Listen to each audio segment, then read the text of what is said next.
Yeah, in today's class, what I have in today's class, I have a poem of Nissim Ezekiel, and the title of the poem is Poet, Lover, and Bird Watcher.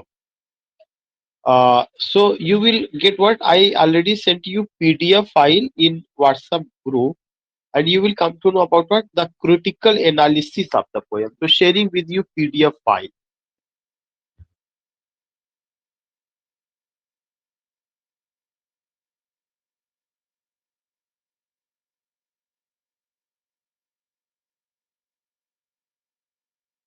Yeah, is it visible? Yes, sir. It is visible. Okay, It is okay, visible. okay. Okay. So you find here what you find here. Nissim Ezekiel has been considered as one of the renowned modern Indo-Anglian poets. There is a word Indo-Anglian. It's not a new word. Already you know ki Indo-Anglian poet. Who is Indo-Anglian? Born in India but wrote in English language. That poet is known as Indo-Anglian poet. So Indo-Anglian poet are such poets who who are born in India but wrote in English. So he was what? He was Indo-Anglian poet. Nissim Ezekiel's poem Poet Lover Bird Watcher, उनकी एक poem है Poet Lover Bird Watcher, is one of his remarkable poems which appeared in his anthology of poems called The Exact Name in 1965. This is another important point.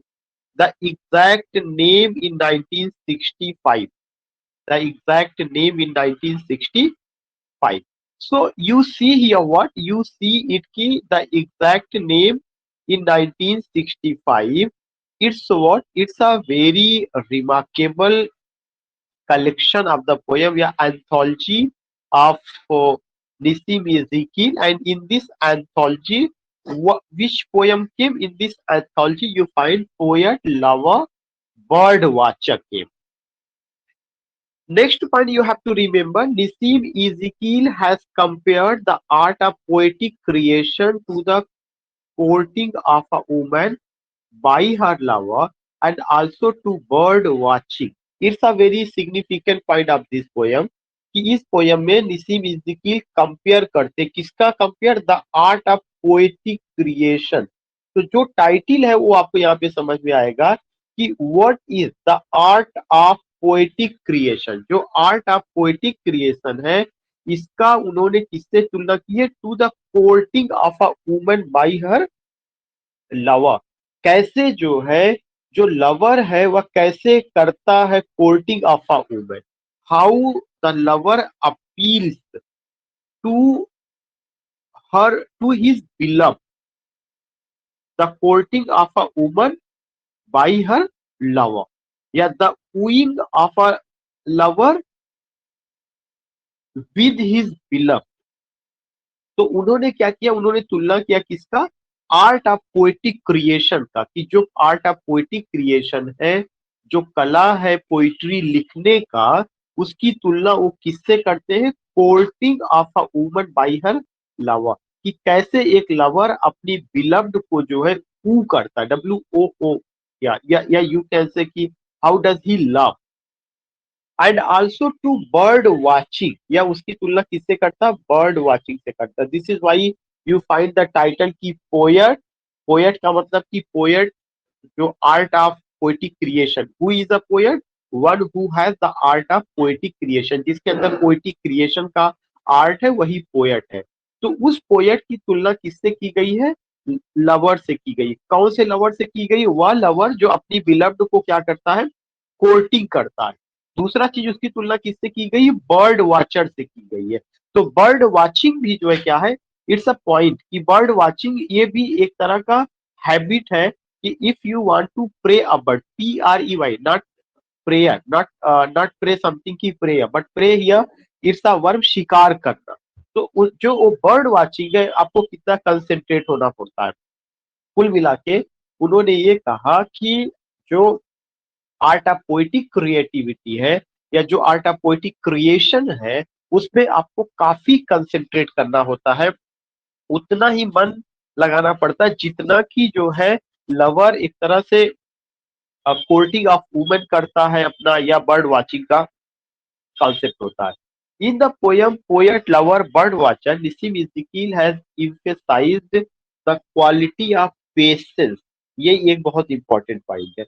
उन्होंने जिस चीज पर emphasise किया है वो क्या है? The quality of patience and Perseverance in poetic creation. उन्होंने ये बताया है कि पोएटिक क्रिएशन में सबसे इंपॉर्टेंट चीज क्या होता है? पोएटिक क्रिएशन में सबसे इंपॉर्टेंट चीज है पेशेंस और परसिवियरेंस. आपको धैर्य दिखाना पड़ेगा और चीजों को जो है क्या करना पड़ेगा? चीजों को आपको वॉच करना पड़ेगा. You have to watch, you have to show patience, then the creativity will come. तो उन्होंने बताया कि जैसे लवर जो है अपनी बिलव्ड को प्राप्त करने के लिए तमाम तरह के, एक तरह से उसको अट्रैक्ट करने के लिए, लवर जस्ट अट्रैक्ट्स हर बिलव और हिज बिलव, और उसको अट्रैक्ट करने के लिए तमाम तरह की चीजें अपनाता है या तमाम कितना पेशेंस दिखाता है. ऐसे ही जो शिकार करने वाला जो बर्ड है, वो बर्ड वाचर भी जब बर्ड का शिकार करता है तो कितना धैर्य रखता है या कितना चीजें उसको करता है. इसी तरह से जो है पोएटिक क्रिएटिविटी के लिए पोएट को भी पेशेंस दिखाना पड़ेगा और perseverance दिखाना पड़ेगा उसको पोएटिक क्रिएशन में.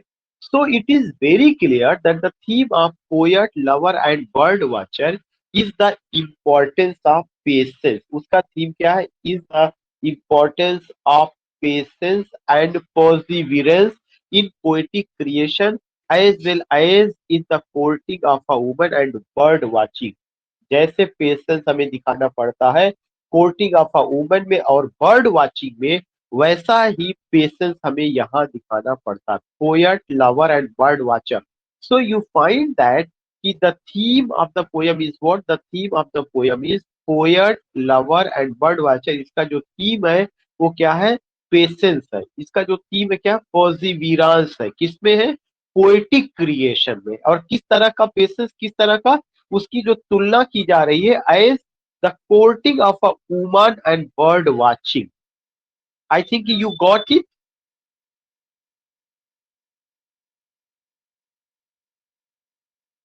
Did you get it?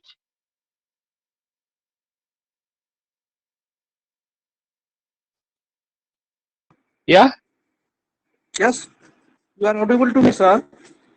या आई एम सेइंग कि डिड यू गेट इट? ये सारा पॉइंट समझ में आ गया? Yes, sir. Okay. Now you see here कि Ezekiel produced other famous collection. Ezekiel का कुछ दूसरा भी कलेक्शन आया था. एक कलेक्शन उनका था अ टाइम टू चेंज 1952 में, द अनफिनिश्ड मैन 1960 में. Most of Nissim Ezekiel's poems are tinged with irony and colloquial speech which produce desired effect. Some of his remarkable poems are Night of the Scorpion, Enterprise, Background Casually, Goodbye Party for Miss Pushpa, PS. सो ये भी आपको एक पता चल गया कि उनका और क्या क्या कलेक्शन था. अ टाइम टू चेंज 1952 में, द अनफिनिश्ड मैन 1960 में, और ये सब उनका पोएटिक कलेक्शन था. और इंपॉर्टेंट पोएम कौन कौन सा रहा? Night of the scorpion, enterprise, background casually, goodbye party for miss Pushpa. Pushpa, these things you find. Now you find कि the next point is what कि poet, lover, bird watcher, उसका critical analysis क्या है? In poet, lover, bird watcher, Nissim Ezekiel has compared the activity of poetic creation to the activities of pursuing and studying women's nature and bird watching by a bird watcher. ये line आपको already सारा चीज बता देगा कि जो poem है poet lover bird watcher, इसमें निसिम इज़िकील ने तुलना किया है. किसका तुलना? The activity of poetic creation. कौन सा activity? Activity of poetic creation, कि कैसे पोएटिक क्रिएशन होता है या पोएटिक क्रिएशन को करने के लिए उसमें जो एक्टिविटीज है, the activity of poetic creation to the activities of pursuing and studying, to the activities of pursuing and studying women's nature and bird watching. Women's nature and bird watching. So already you got this point ki the activity of poetic creation is just like the activities of pursuing and studying women's nature. And you know it very well. I'm getting a very important call. Let me attend, then I will come back.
क्या हो रहा है? आवाज नहीं आ रही है तुम्हारी। आवाज जा रही है? हाँ सर, अब आवाज आ रही है। Hello sir. ओके सर आ ओके आ रही है आवाज। Okay.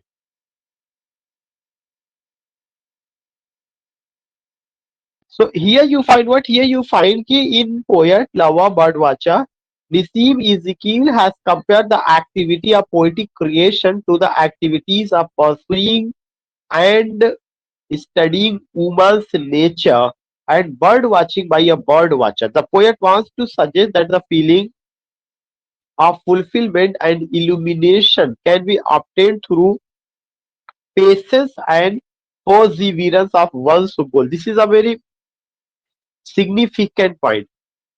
Here you find what? Here you find ki the activity of poetic creation is just like what? The activity of poetic creation is just like the activities of pursuing and studying woman's nature, just as bird watching by a bird watcher. And these things demand what? These things needs.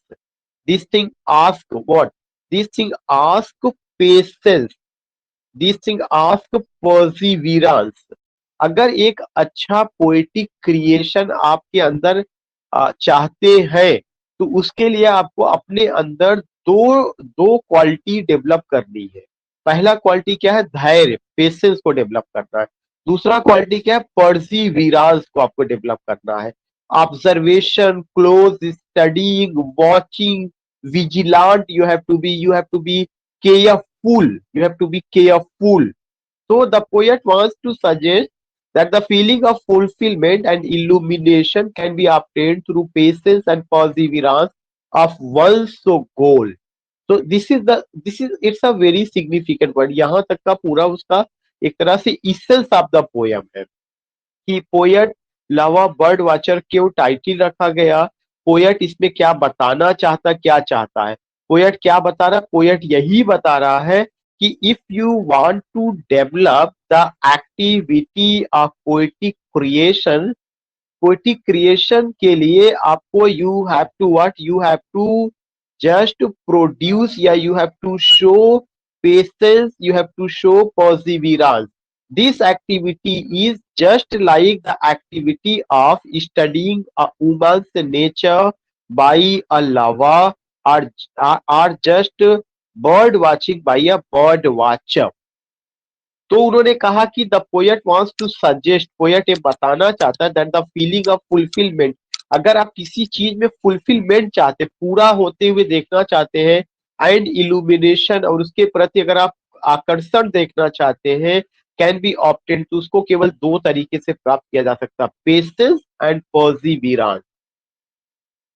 Next point you see what? Next point you see all these activities of poetry, pursuing a woman and understanding her nature, and bird watching by an ornithologist mentioned in the poem require patience. Again, जितना भी activity है, चाहे वो bird watching का activity हो, चाहे वो आपका जो है परसुइंग अ वुमन हो, या just try to understand the nature of a woman by his by her lover, या जो है poetic art of poetic creation हो, उन सब चीज के लिए आपको किसकी जरूरत है? पेशेंस की जरूरत है. किसकी जरूरत है? डेडिकेशन की जरूरत है.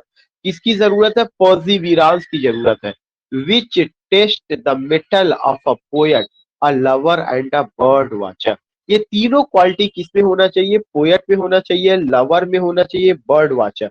जब इन तीनों प्रोसेस से एक पोएट, एक लवर या एक बर्ड वॉचर गुजरता है, तब उसकी क्रिएटिविटी में परफेक्शन आता है. उसका जो क्रिएशन होता है या उसकी जो क्रिएटिविटी होती है, वह इल्यूमिनेटिव होगा, वह परफेक्ट होगा. Perfection comes in the creativity और creation of a poet, or in the work of a lover, or in the work of a bird watcher, when he shows patience, when he shows dedication and perseverance.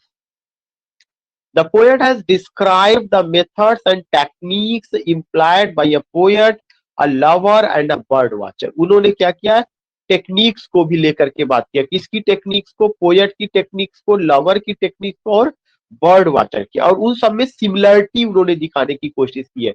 The poet has described the methods and techniques employed by a poet, a lover and a bird watcher. The poet suggests that they have to avoid hastiness. Poet suggest करता है जल्दबाजी नहीं करना चाहिए इन लोगों को. इन लोगों को इनएक्टिवनेस में नहीं जाना चाहिए. Complacency while engrossed in their respective activities.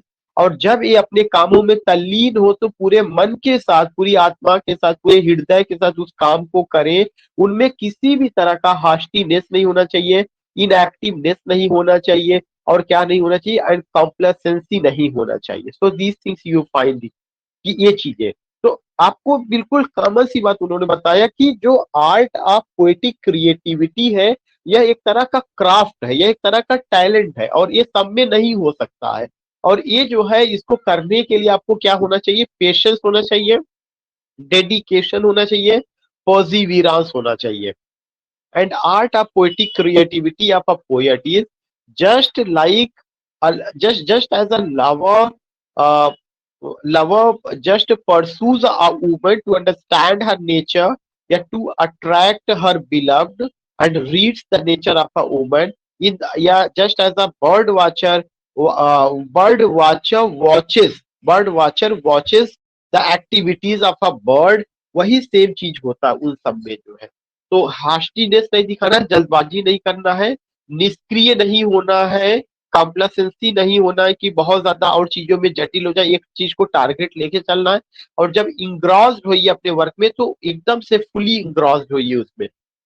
What the poet wants to imply through the title of the poem is very suggestive. The poet has described the methods and techniques employed by a poet, a lover, and a bird watcher. The poet suggests that they have to avoid hastiness, inactiveness, and complacency while engrossed in their respective. ये चीज, वही चीज का पहले वाला है. What the poet wants to imply through the title of the poem is very suggestive. The poet, lover, and bird watcher should first of all possess a good deal of patience. देखिए, सारी बातें बस लगातार शैली बदलती गई है, बाकी वही बातें जो बता दी गई वही चीजें आ रही है. उनमें क्या होना चाहिए? Possess a good deal of patience. Poet में, लवर में, बर्ड वॉचर में अपने काम को करने के लिए पेशेंस होना चाहिए। फिर क्या होना चाहिए? सिंसियरिटी होनी चाहिए। फिर क्या होना चाहिए? डिवोशन होना चाहिए। फिर क्या होना चाहिए? डिटर्मिनेशन होना चाहिए। तो these are some adjective which the poet expect that these things should be as an attribute in the nature of poet, in the nature of bird watcher, in the nature of whom, in the nature of a lover. So what is that? Patience, sincerity, devotion and determination. Otherwise they will never get desired result. नहीं तो उनकी इच्छा अनुसार कभी भी उनको result नहीं मिलेगा।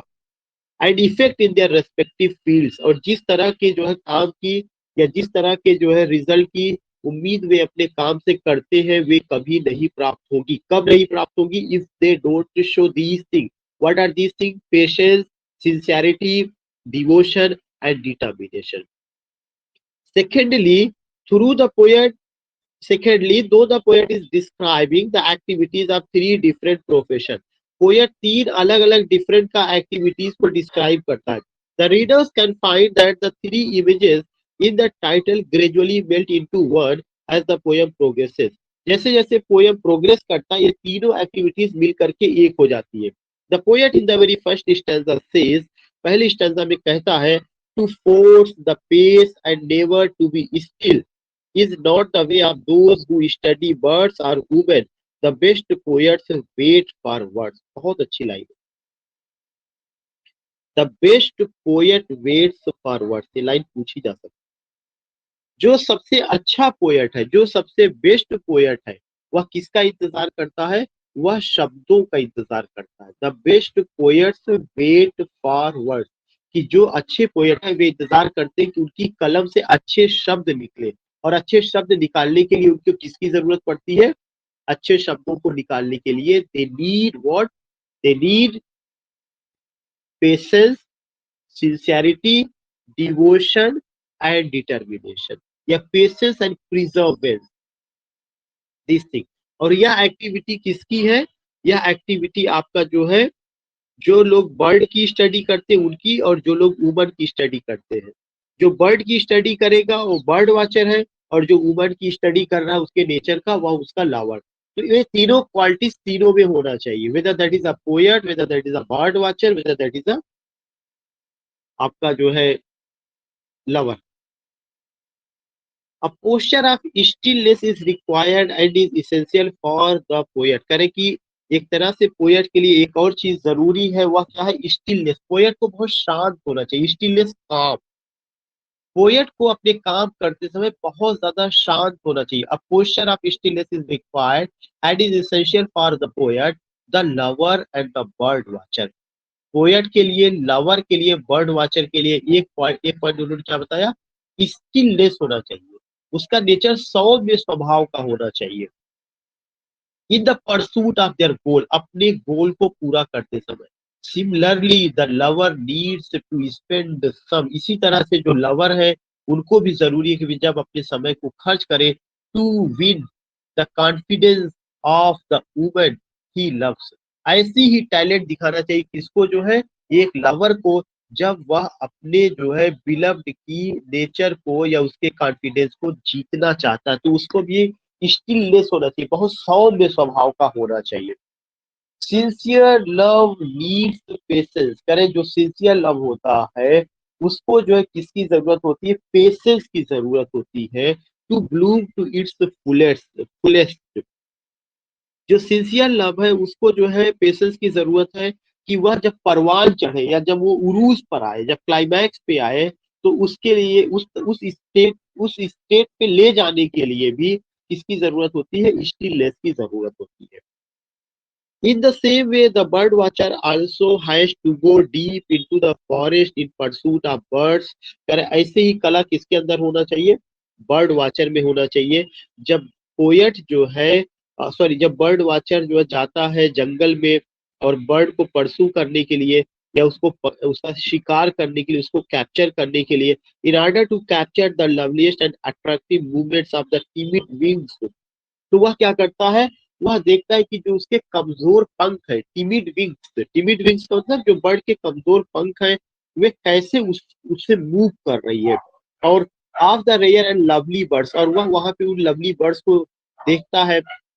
The quest for a rare bird and the desire to conquer a woman's heart is not a matter of business. ये बहुत बड़ी बात उन्होंने कहा कि लवली बर्ड को वॉच करना और एक औरत के दिल को जीतना यह कोई बिजनेस का काम नहीं है। ऐसा बिजनेस नहीं है जो जल्दबाजी में किया जा सके। Is not a matter of business, hastiness, will and perseverance, but it is a matter of patience. उन्होंने कहा कि एक लवली बर्ड को जंगल में निहारना, देख पाना, एक जो सबसे खूबसूरत बर्ड है जिसको रेयरेस्ट ऑफ द रेयर में आप देखते हैं या पाते हैं, या किसी औरत के दिल को जीतना जो है, यह एक ऐसा बिजनेस नहीं है जो जल्दबाजी में किया जाए, या जो है ऐसा नहीं है जो कि आपकी इच्छा पर डिपेंड करता है कि आप जब चाहे वो आपको मिल जाए।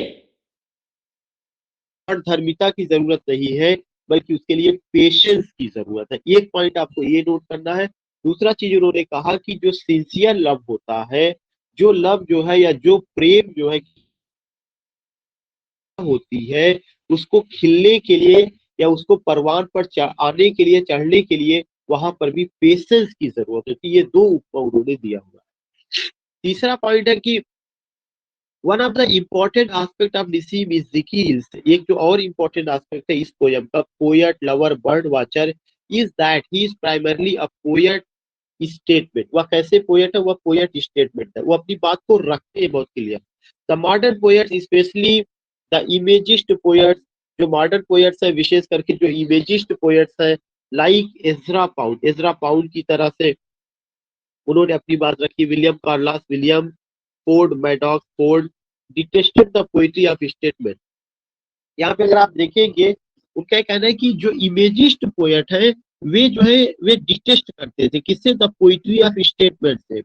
जो इमेजिस्ट पोएट है या कुछ मॉडर्न पोएट है, जिसमें एजरा पाउंड हो गए, विलियम कार्लास विलियम्स हो गए, फोर्ड मैडॉक्स फोर्ड हो गए, ये लोग अपनी बात को इनडायरेक्ट वे में रखते थे, क्लियर नहीं रखते थे। तो वे लोग ऐसे लोगों थे जो अपनी बात को बहुत स्पष्ट रूप से एक्सप्रेस करते हैं, सिंबॉलिक वे में नहीं प्रेजेंट करते हैं, उन लोगों को वो लाइक नहीं करते थे। तो पोयम जो होता है उसमें दो तरीके से, एक तो आप अपनी बात को बहुत क्लियर और स्पष्ट कह देना चाहते हैं कि अगर आपको ये चीज अचीव करना है तो इसके लिए आपको पेशेंस की जरूरत है, इसके लिए आपको स्टिलनेस होना चाहिए, इसके लिए आपको जो है डेडिकेशन की जरूरत है, फर्म डिटर्मिनेशन की जरूरत है, और इसके लिए आपको जल्दबाजी, हास्टीनेस नहीं दिखाना है, इनएक्टिवनेस नहीं होना। इसी बात को कुछ पोएट्स क्या करते हैं? प्रतीकात्मक रूप से प्रेजेंट करते हैं। तो जिन लोगों ने प्रतीकात्मक रूप से प्रेजेंट किया वो मॉडर्न एज के कुछ पोएट्स हैं, जिसमें एजरा पाउंड है, विलियम कार्लास विलियम है, फोर्ड मैडॉक्स फोर्ड है। वो लोग दूसरे ढंग से और उनकी चीजों को वो जो है निसीम इज़िकील जैसे पोएट्स को लाइक नहीं करते थे। But Nissim Ezekiel enjoyed in using brilliantly crisp, concise and witty statement. इन्होंने अपनी बात को क्रिस्पी वे में, कंसाइज वे में और विटी ढंग से कहा। For example, in the very first stanza of poet lover bird watcher, the poet says the best poets wait for words. ये अभी मैंने एक्सप्लेन ही किया था आपको, एक स्टेटमेंट है, the best poets wait for word. जो अच्छे पोएट होते हैं, जो गंभीर पोएट होते हैं, वे इंतजार करते हैं कि उनकी कलम से बहुत अच्छे शब्द निकले। वे डेडिकेशन दिखाते हैं, वे जो है पेशेंस दिखाते हैं, वे इनएक्टिवनेस नहीं होता उनके अंदर लेजीनेस नहीं होता, हास्टीनेस नहीं होता। तो ये इस तरह की, which is highly suggestive and needs a detailed explanation. Nissim Ezekiel wants to suggest that the best and true poet does not mark hurry. जो बेस्ट और ट्रू पोएट होते हैं वो कोई चीज जल्दबाजी में नहीं करते।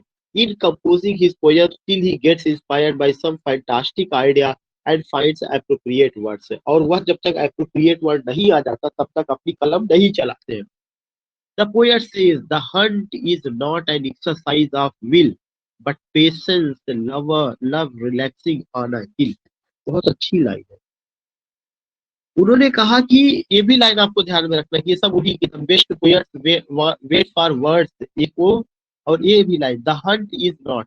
उन्होंने कहा जो हंटिंग है, जो शिकार करना है, ये हंटिंग किसके लिए उन्होंने वर्ड यूज किया? बर्ड वाचर के लिए। जो बर्ड वाचर है वह हंटर ही तो होता है, हंटिंग ही तो करता है। जब वो चिड़िया का शिकार करता है तो उन्होंने कहा कि अगर आप किसी चिड़िया का शिकार करते हैं तो उसके लिए भी पेशेंस दिखाने की जरूरत है, सब्र करने की जरूरत होती है। वह कोई ऐसा हंटिंग, कोई ऐसी एक्सरसाइज नहीं है कि आपकी इच्छा पर है, आप बस चाहे कि मुझे शिकार करना तुरंत तुरंत आप कर लेंगे। नो, उसके लिए जाल बिछाना पड़ेगा, आपको पेशेंस दिखाना पड़ेगा, वेट करना पड़ेगा। चिड़िया आएगी, उतरेगी, दाना चुगेगी, हो सकता सफल हो सकता ना सफल हो। तो उन्होंने कहा इसमें भी आपको जो है किसकी पेशेंस की जरूरत होती है। और फिर उन्होंने कहा बट पेशेंट लवर रिलैक्सिंग आना ही। इसी तरह से जो पेशेंट लवर होते हैं, पेशेंट लवर, लव में भी आपको पेशेंस की जरूरत होती है। जिसको the particular woman, the particular girl, the particular female whom you love, if you want to win the heart of that girl, you need what you need patience. You don't need to be hastiness. You don't need to be in hurry. तो उन्होंने कहा और ऐसे lover जो जो patient lover होते हैं, जो धैर्य दिखाते हैं, वे हमेशा हिल पर होते हैं, वे हमेशा ऊंचाई पर होते हैं। मतलब दे गेट देयर लव, और उनका लव जो फुलेस्ट फॉर्म में हमारे सामने आता है। तो ये लाइन भी आपको ध्यान में रखना। Nissim Ezekiel has used an image of the patient love relaxing on a hill in these lines. It is important to note that it is equally applicable to a poet, lover and bird watcher. ये जितनी बातें उन्होंने कही ये applicable है poet के लिए, lover के लिए और बर्ड वाचर के लिए, इन pursuit of their respective goals. Paul Verghese comment, the shift from one image to the other in this poem is so natural that the poet, lover, and bird watcher lost their separate identities for once and merged into one another to carry them forward to its end. पाल वर्गीज ने कहा कि ये जो poem है इसमें ऐसा नहीं है कि तीनों अलग अलग दिशा में काम करते हैं। जिस तरह से पोएट ने पोएट की ड्यूटी को बताया है कि पोएट का duty art of poetic creativity है, बर्ड वाचर की ड्यूटी जो है बर्ड का वाचिंग करना है, लवर की duty to study the nature of the beloved है। ये तीनों मिक्सअप हो जाते हैं और ये दिखाया गया कि इन तीनों के काम एक ही है, लेकिन उनके टूल्स और टेक्निक्स अलग हो सकती है, लेकिन सबका गोल एक ही है। वह गोल क्या है? वह गोल ये है कि they want to get what they want to get, की जो सबसे खूबसूरत चीज है उनके जीवन का वे उसको अचीव करना चाहते हैं। जो बर्ड वाचर होगा वो लवली बर्ड्स को, ब्यूटीफुल बर्ड्स को जंगल में जाकर के उसका प्रे करता है। जो लवर है उसकी नजर में बिलव्ड उसकी जीवन का उद्देश्य है। तो ये सब चीजें प्राप्त करने के लिए या उनमें उनमें जो है उसको अचीव करने के लिए आपके अंदर कुछ क्वालिटीज होनी चाहिए। वह क्वालिटीज क्या है? डेडिकेशन है, वह क्वालिटीज क्या है? पेशेंस है, वह क्वालिटी क्या है? आपका जो है कह सकते हैं कि एक तरह से you have to be active, you have to show that you are doing your job या your work to get your goal whole heartly, पूरे तन मन धन से आप अपने काम में लगे हुए हैं। ये सब वो उम्मीद करते हैं, कहते हैं ये तीनों एक का टारगेट एक ही है। Though Nissim Ezekiel is not an imagist poet, Nissim Ezekiel imagist poet नहीं थे in the sense in which Ezra Pound, जिस तरह से Ezra Pound, Ford, Madox Ford और विलियम कॉर्लास विलियम्स थे। His poetry is not completely free from images, उनकी poetry images से free नहीं है। The dominant image in the poem is of the patient love relaxing on a hill, यानी कि एक जो खूबसूरत इमेज उन्होंने दिया हुआ है, एक लाइन हुआ क्या? Patient love relaxing on a hill. इसका सिंपल सा मतलब यही होता है कि जो जो जो जो जो जो है लवर लव की प्राप्ति में धैर्य दिखाता है, वो अपने लव को प्राप्त कर लेता है और वह अपने लव में सबसे ऊंचाई पर होता है। वह अपने लव की जो सबसे ऊंची चोटी है उस पर सवार हो जाता है। ये चीज उन्होंने एक इमेज दिया हुआ है। And is equally applicable to a lover, bird watcher, and a poet in pursuit of their respective goals in the process of a patient and tiresome waiting. According to Ian Kerr, poetry and love, word and woman become intertwined. उन्होंने कहा, एक critic है, बहुत अच्छे critic ion Kher है, उन्होंने कहा जो पोइट्री इसमें है, जो लव है, जो वर्ड है, जो वुमन है, ये सब मिला करके एक हो गए, इंटरवाइंड हो गए हैं। और किसमें? पोएट में, लवर में और बर्ड वाचर में, ये अलग अलग नहीं है। In other words, in the poem, poet, lover, bird watcher, Ezekiel has implied the images of so adroitly that they mingle with one another in natural manner, and the poet, the lover and the bird watcher lost their respective identity and become one. Poet lover bird watcher वो तीनों एक हो जाते हैं। कहाँ पे ये line उन्होंने दिखाया है? To note the movement of a timid wing until the one who knows she is loved no longer waits but risks surrendering. In this the poet finds this moral proved who never spoke before his spirit moved. उन्होंने बताया कि जो poet है, जो lover है, जो bird watcher है, अपने गोल को, अपने टास्क को अचीव करने में वे एक जैसे टूल्स और टेक्निक्स को एडॉप्ट करते हैं। कोई जो है आप कह सकते हैं कि और वो टूल्स टेक्निक क्या है? पेशेंस है, डिटर्मिनेशन है, लॉयल्टी है, सिंसेरिटी है और होल हार्टली आपका वर्क कल्चर डेवलप करना। इस तरह की उन्होंने ये बातें बताई हुई है। तो अब यहाँ पे कुछ नहीं, जो रिमेनिंग पार्ट्स है वो आपको खुद से पढ़ना है, ऐसा उसमें कुछ नहीं है। बस जितनी इंपॉर्टेंट चीजें थी वो मैंने आपसे शेयर कर दिया। और ये उन्होंने कुछ स्टैंजा को लेकर के बात किया। The slow movement seems somehow to say much more to watch the rarer birds you have to go along the deserted lanes and where the river flow in silence near the shore or by a shore remote and thorny like the heart's dark floor. And there the woman slowly turned around, not only flesh and bone, but mist of light, with darkness at the core and sense peace. So in this way you see कि किस तरह से ये सब चीजें उन्होंने present किया हुआ है। और वहाँ की लाइनें अगर आप इसे पूरा पढ़ेंगे तो you will be able to understand the beauty of the poem. तो आई थिंक कि दैट यू गॉट इट और कोई ऐसी प्रॉब्लम आपको नहीं है। और अच्छे ढंग से आपको ये समझ में आ गया कि क्यों title poet lover bird watcher रखा गया, क्या वो इसमें बताना चाहते हैं और कैसे आपको इसको स्टडी। ठीक है, thanks for giving your beautiful time and giving your, we will meet tomorrow.